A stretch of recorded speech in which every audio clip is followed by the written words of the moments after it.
最近はめちゃめちゃ暑いですよね。暑さに本当に負けそうになるんですけども、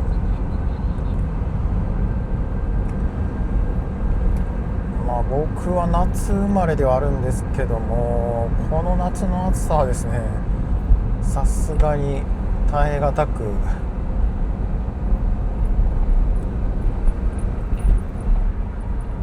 今日はなるべく朝早い時間に出て、そして早く帰るドライブにしていこうと思ってます。というのも、前回のドライブの時に1週間前に行ったんですかね、暑さに負けまして、セミ熱中症っぽくなってしまったんですよね。エアコンはねガンガン効かせてもちろん走っていたんですけど、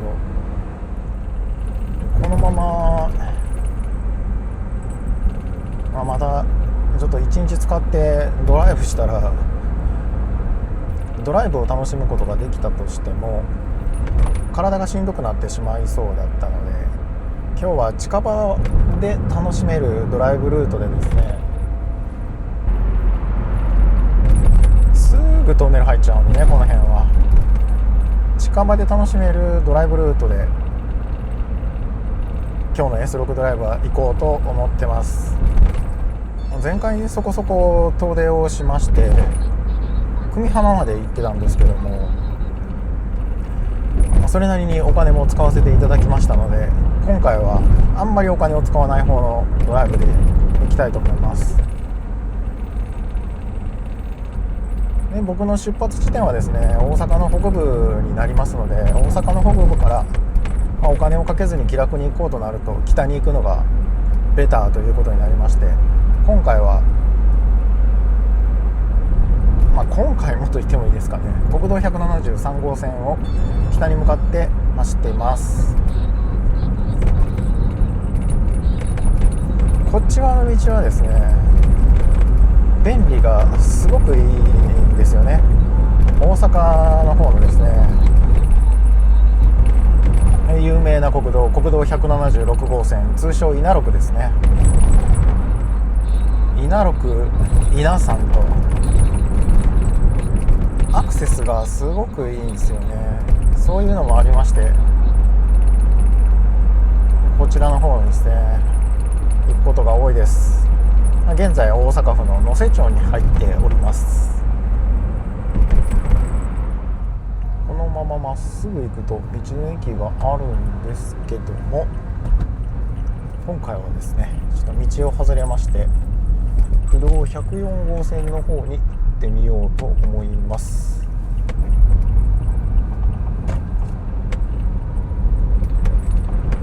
大きな道ばかり走るより、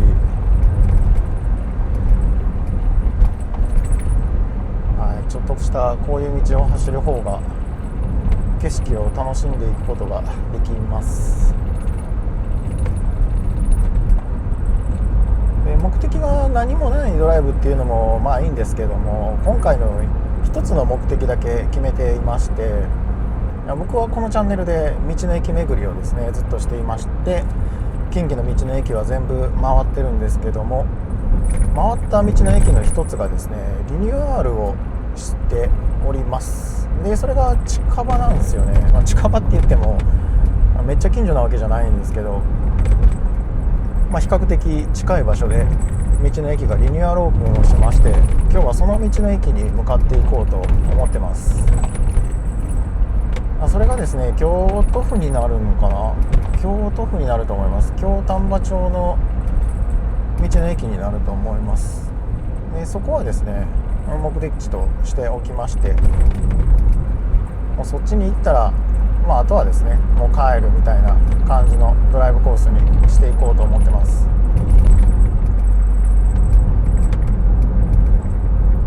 もう今日は本当にですね短い時間でサクッと回れるドライブをですねしていこうと思っております。ここのですね今能勢の豆腐という看板があるんですけども、この豆腐屋さんは結構有名みたいで、この辺りではですねこの辺りでは有名みたいですけど、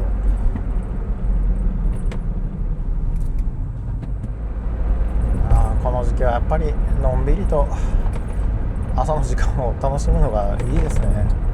一番いいのはもう朝5時ぐらいに出発して12時ぐらいに帰ってくるドライブルートみたいなのを考えたらいいんでしょうけどね。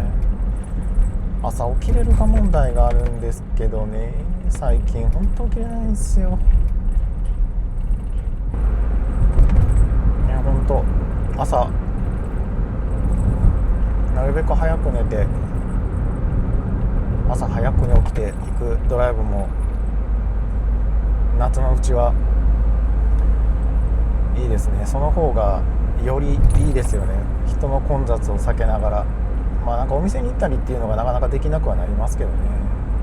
ただ僕の場合は道の駅が目的になることはありますけど、どこかのお店に行って何か食べるとかっていうのが目的になるってあんまりないので、そうでもないなお店が開いてなかったら開いてなかったで行ってみたいなって思うところとか、こういう景色見たいなって思うところは多々ありますしね。そういうことを思えば早朝の時間帯に行けば人混みを避けることもできますし、道路もね空いてまるでしょうから、睡眠時間をなるべく削らずにそういう風に起きれる生活習慣を作っていけばいいのかもしれませんね。大阪北の山の中の景色もすごくいいんですよ。今の時期だいぶ稲も育ってきて緑一面緑ですからね。山あいの中に見れるこの景色は遠くに行かなくても全然楽しめるものです。普段は例えば京都のどこかに行きましょうとか兵庫のどっかに行きましょうってなった時はただただ通り道になるので、あまりこの辺りで動画を回してるってことはないので逆に新鮮かもしれないですね。この道をですね左の方に向かっていきます。広野の交差点を左に曲がっていきます。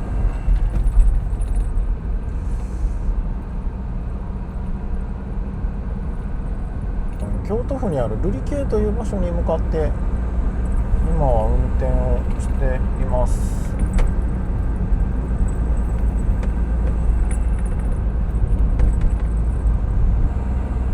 左側に川が流れててずっと川沿いを上がっていく道なんですけど、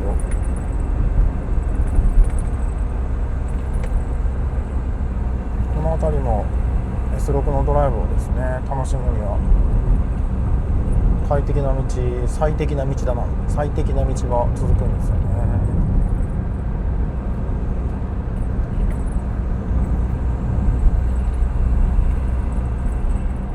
民家が立ち並ぶところを抜けまして少し山の中って言ったらいいですかねに入っていきます。もう瑠璃渓自動車と書いてますけど瑠璃渓の文字が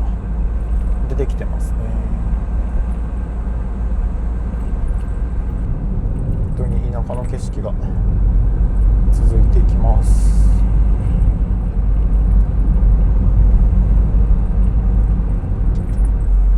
この時間だったらねまだ涼しいんですよ。今もう山の方に入ってきてるっていうのもあるかもしれないですけど外気温計は29度ですね。こういう景色は夏のおばあちゃん家に来たなんかそういうイメージがあってすごく好きですね。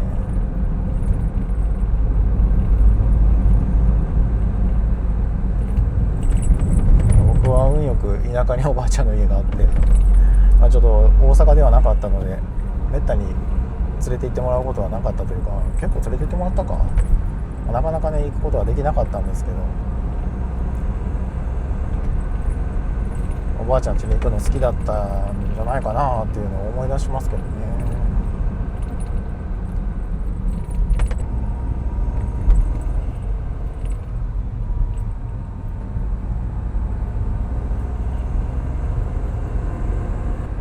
今はまだ開いてないんですけども、山里の駅がここにあります。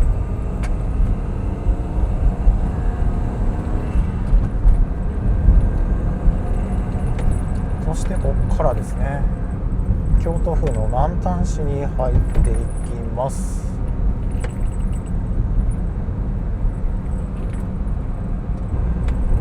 キャンプ場とかバーベキュー場とかプールやら温泉やらあるところですね。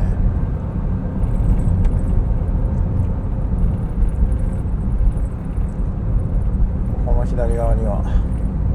グランピング場があって、煙が立ち上ってるから今ここを使ってる人が結構いるんでしょう。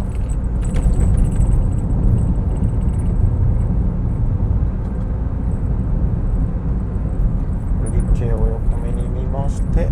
先にですね進んでいきましょう。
では出発していきます。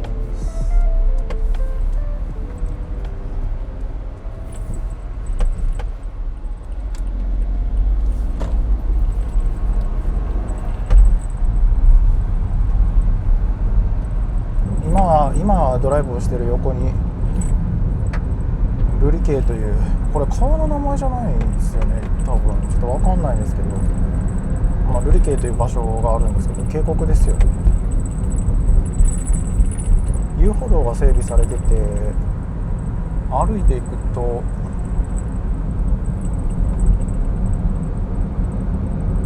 いろんな景色を楽しむことができるようになってるみたいです。僕はドライブメインなのでちょっと歩かないですけども、やっぱ車を止めてそのすぐ近くでなんか見れるんだったら見たいなと思うんですけど、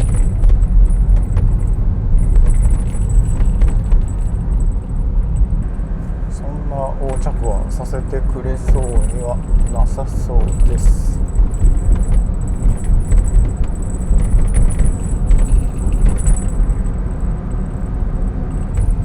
一番ね、いい感じのカーブが続く道で S6 の運転としては楽しいんですけど、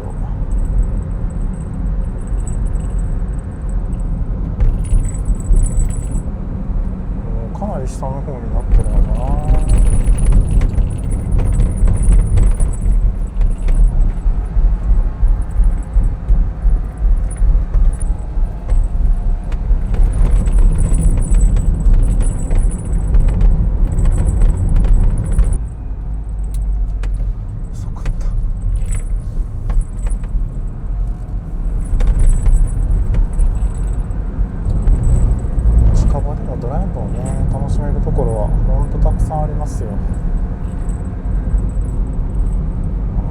北海道ほどになってるから、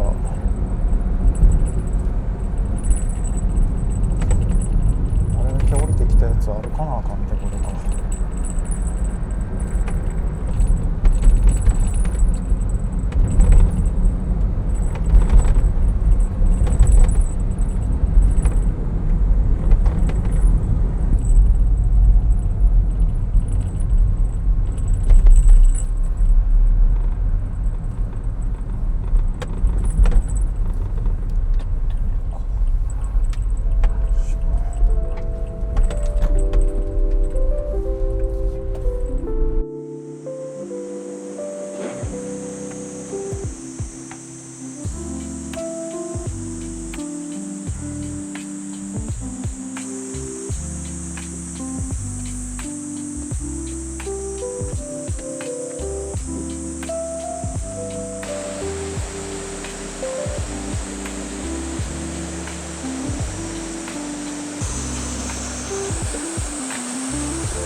それでは出発していきましょう。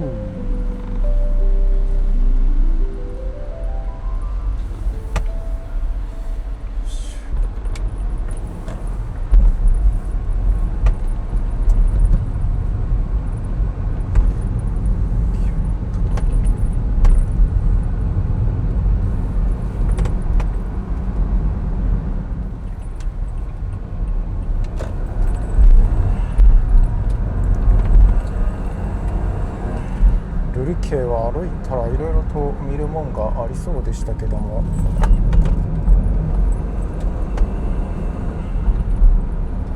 さすがに今ちょっと歩く気力もありませんので、まあこの辺まだ暑いっつっても28度なんで外気温計ではですけどね、涼しいんでしょうけど、まあでも体力温存のためにですね、次行きましょう。次に行くのがもう道の駅に行ってしまおうかと思います。ちょっとその前に寄り道しようかなと思ってたんですけど、寄り道したらちょっと遅くなっちゃうので、これから向かっていくのが道の駅さ引という場所なんですけど、さ引はね、国道173号線のすごくいい場所に寄りやすい場所って言ったらいいんですかね。大阪から出発してちょうど休憩するのにいい場所にあるので、時間帯がね間違うと人が多そうなんですよ。まあ人が多いのはねあれなんですけど、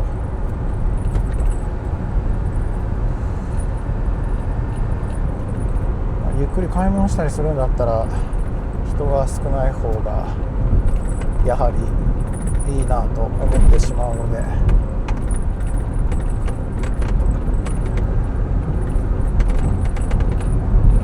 早い時間に行きます。まあ、リニューアルされてるっていうのを知ってる人がねいたらやっぱり見に行きたいっていう人もいるでしょうしね。今は夏休みですので、まあ早い時間に特に越したことはないでしょう。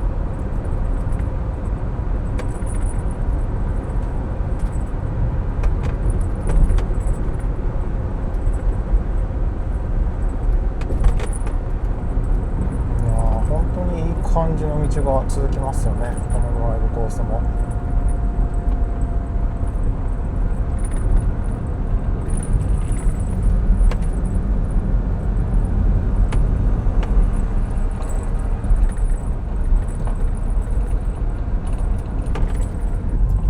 これでですね、国道372号線の方に出ていきます。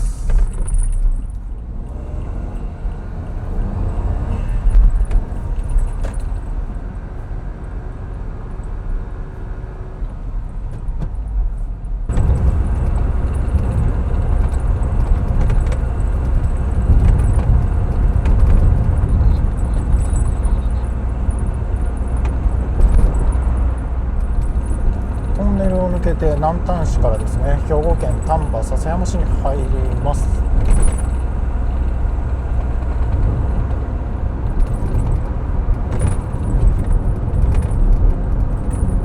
ここの左側は福住という場所で歴史的景観保存地区みたいな感じになってるんですかね。京都から篠山に向かっての昔の街道になってて、宿場町になってるんだと思います。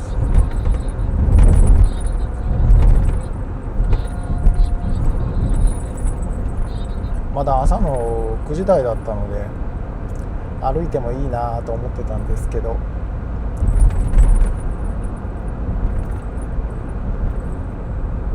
先に道の駅に行っちゃいます。ここですね、伝統的建造物群保存地区か。無料の駐車場も用意されてて、ちょっとした街歩きができたはずなんですよね。ここからは国道173号線に入っていきます。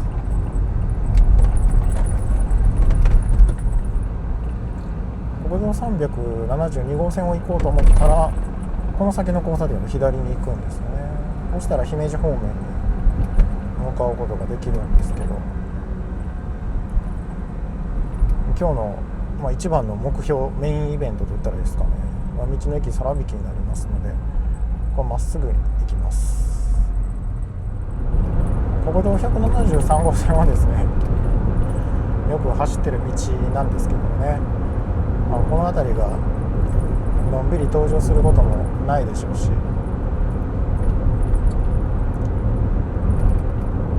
午前中だけでサクッと終わらせるドライブっていう風になりますと、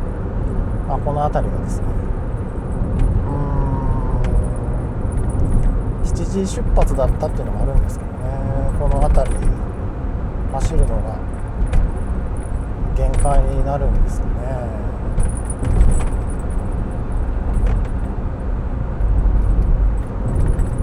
今日もなるべくだったら同じ道は使わずに帰っていこうとは思っていますけどね。 100% は無理ですけど、 S660 は普段はシフトチェンジするとき回転落ちのんびりしてるんですけど、エアコンつけると回転落ち早いんですよね。負荷がかかってるからでしょうけども、エアコン使ってる時と使ってない時とでなんかシフトのタイミングがちょっと違うような感じがします。運転を楽しむのにいいんですけどね。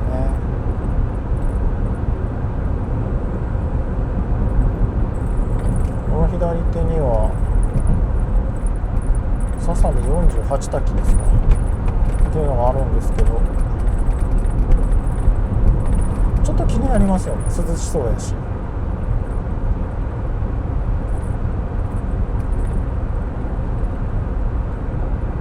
先ほど言ってたみたいに道の駅みずほの里さらびきはこの国道173号線沿いにある道の駅です。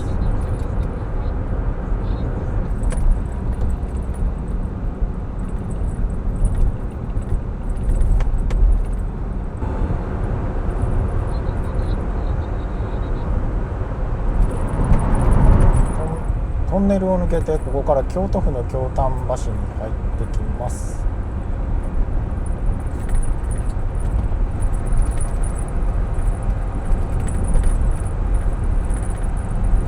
時にして道路の温度計は32度になってました。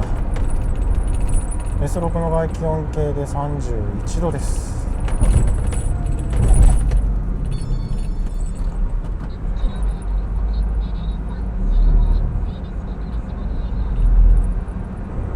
そしてもう間もなく道の駅さらびきに到着すると思います。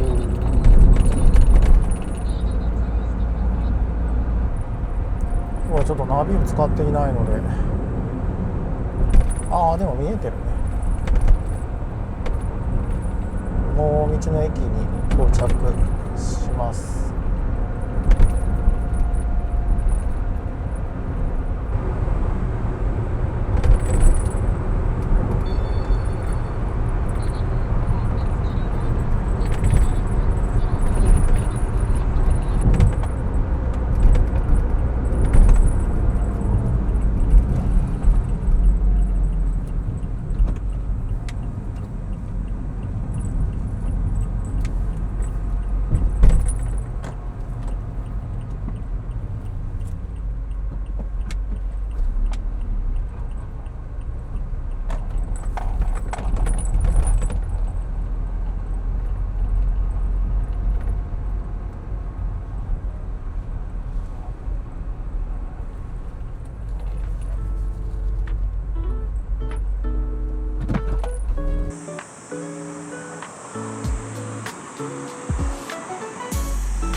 では出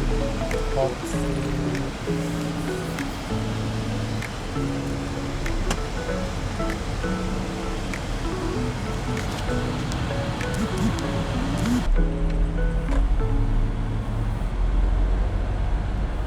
この先ですね、同じ道は通るまいと思ってたんですけども、この先は同じ道を通らざるを得なかったので、同じ道を通ってまたちょっと戻っていきます。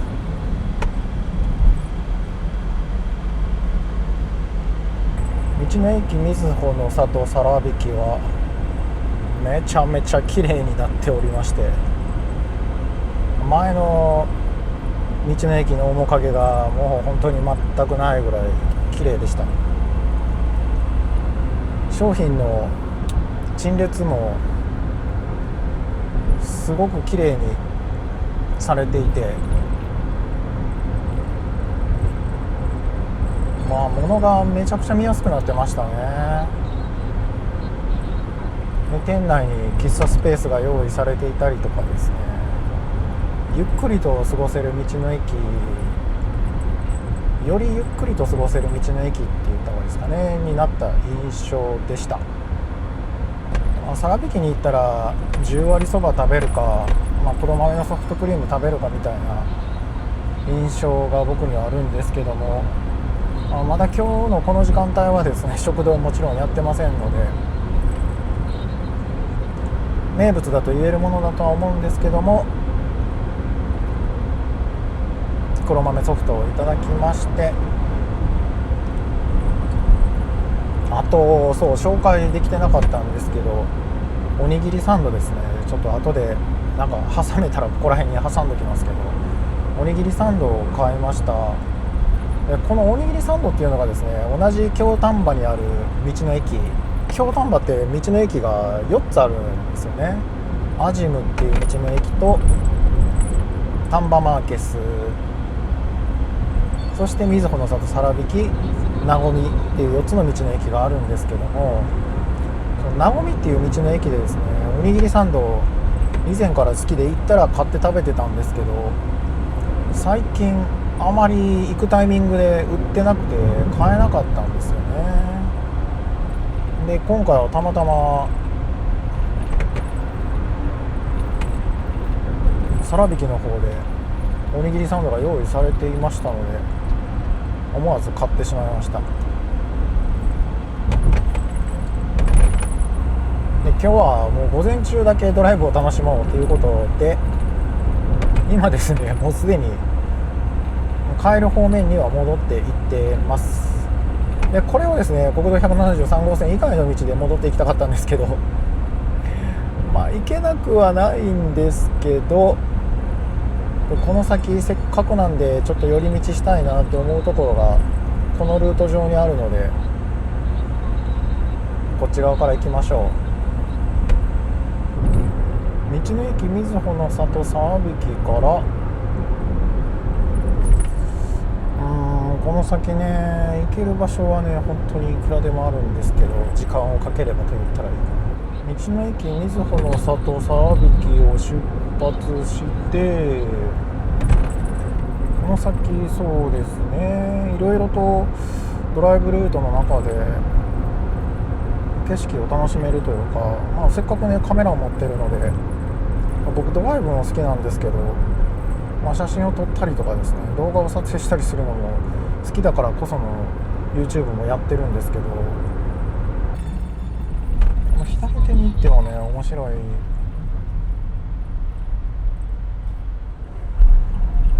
福井の交差点を左に曲がっていきます。この先にもちょっとね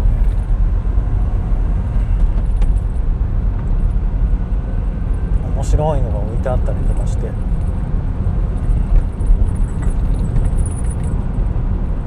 今でもあるのかな。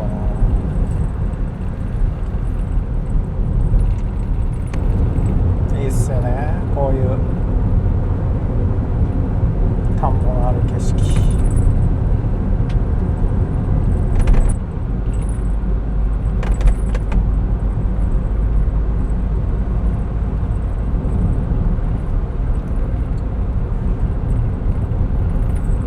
のんびりとこういうところを走っていくドライブは本当に大好きです。昔こっちの方も来たことあるんですけど、これ S660 で行ってたのかな。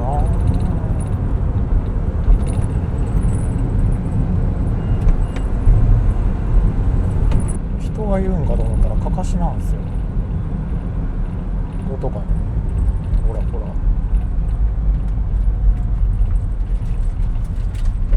ほっほっほっほ。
昔はもうちょっとかかしの数多かったんですけどね、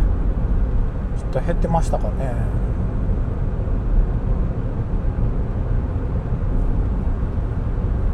でもああいう風に、地元の人を楽しませたりとかもそうなんでしょうけど、こう通りかかった人を楽しませる仕組みって面白いですよね。テレビで話題になってたらしいですけど、僕はちょっとテレビを見ないので分かんないんですけどね。こうなんだかんだそんなことを言ってたらですね、もう今の時間がですね11時になってきました。気温も S63 の外気温計で32度、夏ですね。福井の交差点ですね、戻ってきました。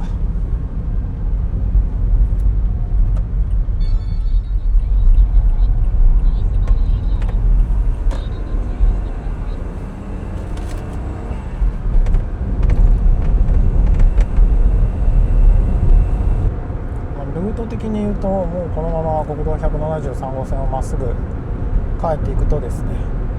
本当に午前中だけ楽しむドライブが完成するわけなんですよね。ただこのまままっすぐ帰るのも面白くないし、福住の方にちょっと行ってみましょうか。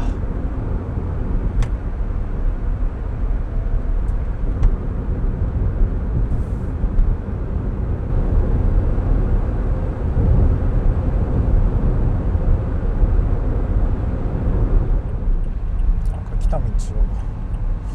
ぐんぐんと戻っていっちゃう感じにはなるんですけど、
さすがにめちゃめちゃ暑いですね。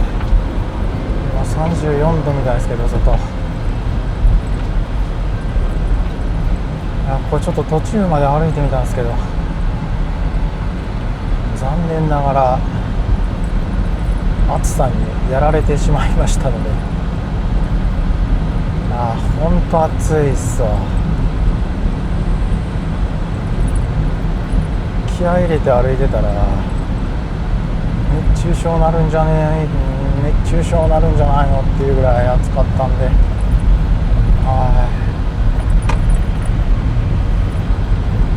本日のドライブですね。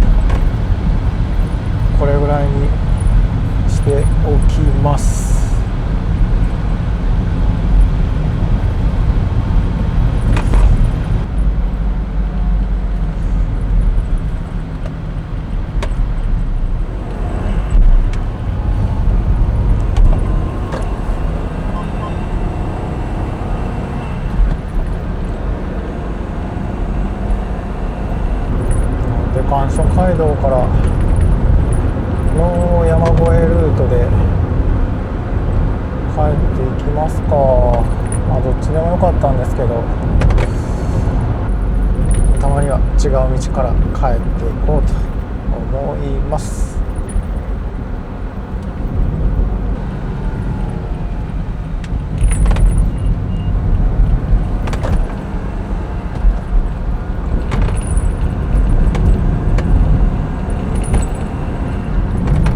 ここからが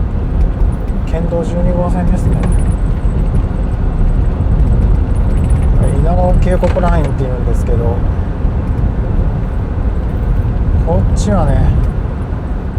運転はこっちの方が楽しいんですけど、時間的に言うと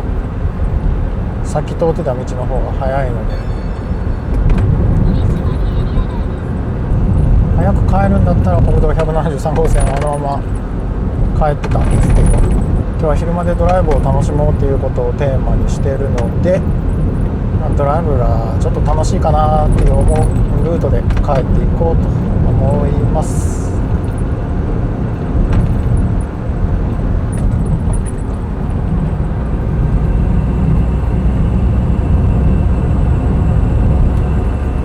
もうさっき今ちょっとね左手映せてないんですけど、左手ここ有名なピザ屋さんで今日やってるのかな、ちょっと分かんないんですけど、すごい美味しいらしいです。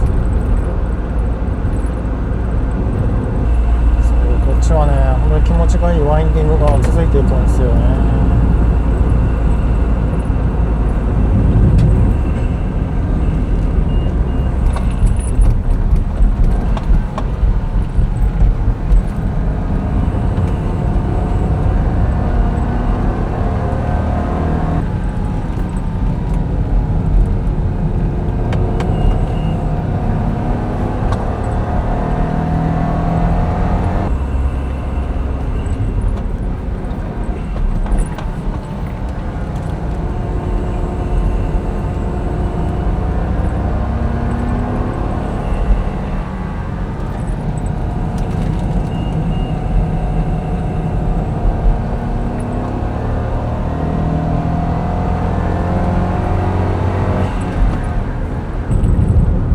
先が悩むんですよね。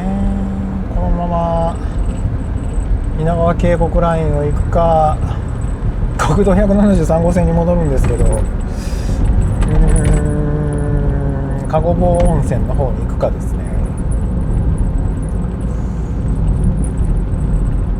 悩ましいですけど、籠坊温泉行ってみますか。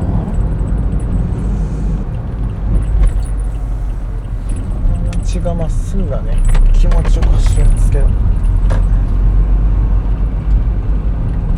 っちに行くと気持ちよくというよりかは国道系ですね。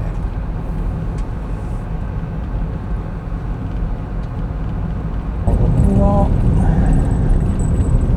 あんまり狭い道は好きじゃないので、ドライブするんだったら積極的に狭い道に行くっていうことはあんまないんですけどね。まあ、中にはね国道好きの方もいらっしゃるとは思いますけど、国道、県道、不動ですよね。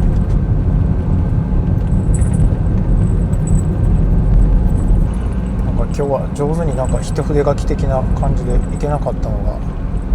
ちょっと残念なんですけども、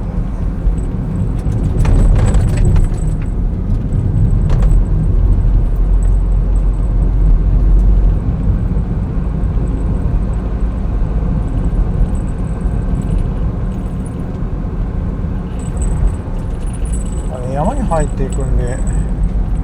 景色がすごく晴れやかでいいっていう感じではないんですけど、川沿いの気持ちいい道をこっちはね走ることができます。ちょっとうっそうとしてますけどね。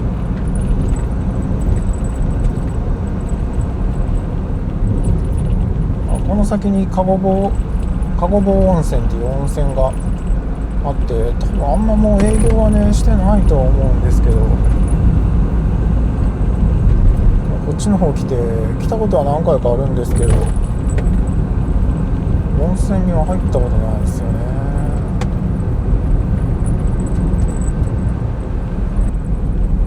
別荘的な場所はめっちゃありますけどね。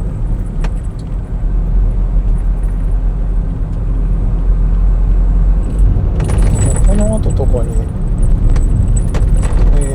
宿があるんですけどね。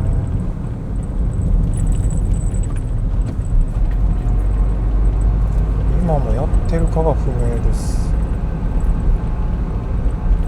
ホームですよね。露天風呂になってる。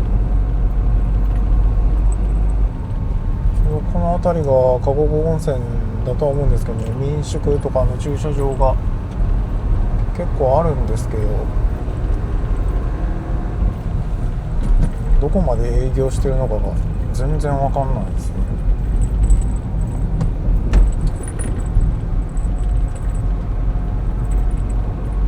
さすがにね、この暑い中温泉に入る気分にはならないので温泉には行かないですけど、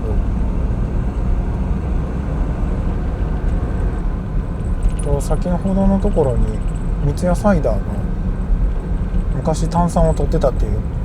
源泉みたいなのがあるんですよね。そう、こんな感じでカゴボーと書いてるんですけどね。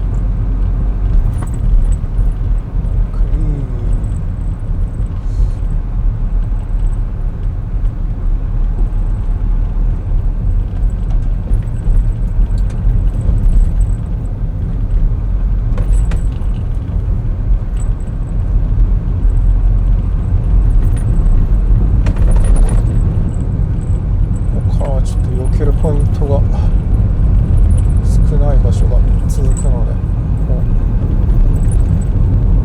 気をつけていきましょう。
からはもうそんな狭い道ってないですけどね。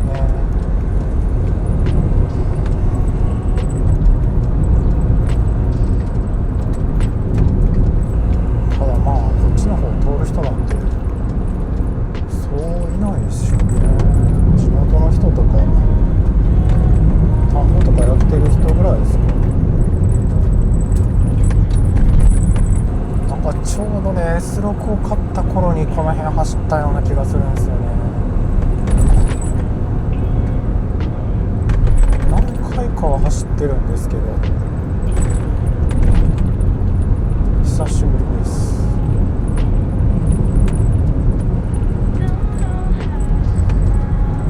この先はね結局国道173号線に帰っちゃうんですけど、ちょうどここが能勢の大阪の一番てっぺんっていうところですね。天王です。遠回りするドライブですね。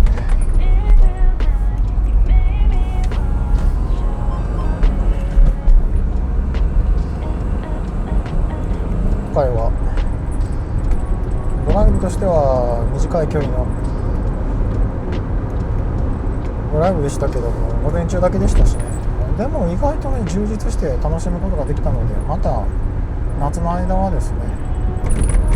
早朝ドライブ入れながら暑さを避けてドライブを楽しんでいけたらなと思います。